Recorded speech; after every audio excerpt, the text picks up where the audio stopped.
15 al tanto de la actualidad en España conocerá sin lugar a dudas Eduardo Inda. Dicho personaje ha ido creciendo y haciéndose notar en lo medio español desde hace un año. La figura de Inda se ha caracterizado, sobre todo, por su continuo ataque dialéctico hacia Podemos desde que dicha formación se crece. Desde hace un año es muy frecuente cinquième al director de que diario frecuentar programa como tertuliano y que, aparte de periodista, dicha ocupación parece ser su segundo puesto de trabajo. Quien no recuerda toda la disputa que ha tenido Inda en plateau con Pablo Iglesias y demás integrantes de Unido Podemos.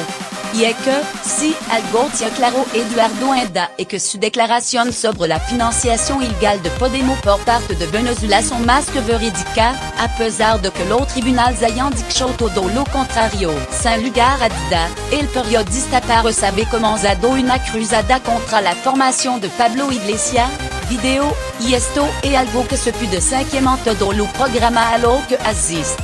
Ya que no desaprovechan una oportunidad para mostrar su total disconformidad contra uno edil que consideras anticuado y muy peligroso. Sin embargo, Eduardo Inda no es conocido solamente en el mundo de la política, ya que también ha hecho un nuevo en el deporte. Prueba de lo anteriormente mencionado es el espacio que tiene reservado en el famoso programa de José Pedrerol El Chiringuito de Gijón, en donde el presentador le guarda una sesión llamada El Sillón de Inda Ziku, para bientôt para mal, es una cosa que nadie puede poner en duda. Eduardo Inda se ha convertido en una persona muy influyente, video, dentro de la sociedad española, provocando así que todas las afirmaciones que realiza estén en el ojo del huracán. Acontecimiento reciente han vuelto a colocar a Eduardo Inda en el centro de la polémica. El partido de Pablo Iglesias ha presentado una denuncia contra el director de Que Diario y el empresario Enrique Riobo por haber mentido en sede parlamentaria sobre la financiación de Podemos. El PP organizó una comisión de investigación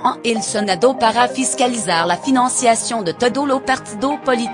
El partido de Pablo Iglesias acusa sin ningún tipo de tapujos tanto a Inda como al empresario de haber mentido al declarar que Podemos recibió dinero de Venezuela y Irán. Podemos pide un año de cárcel para el periodista por dar dicha información. 10 Gobierno.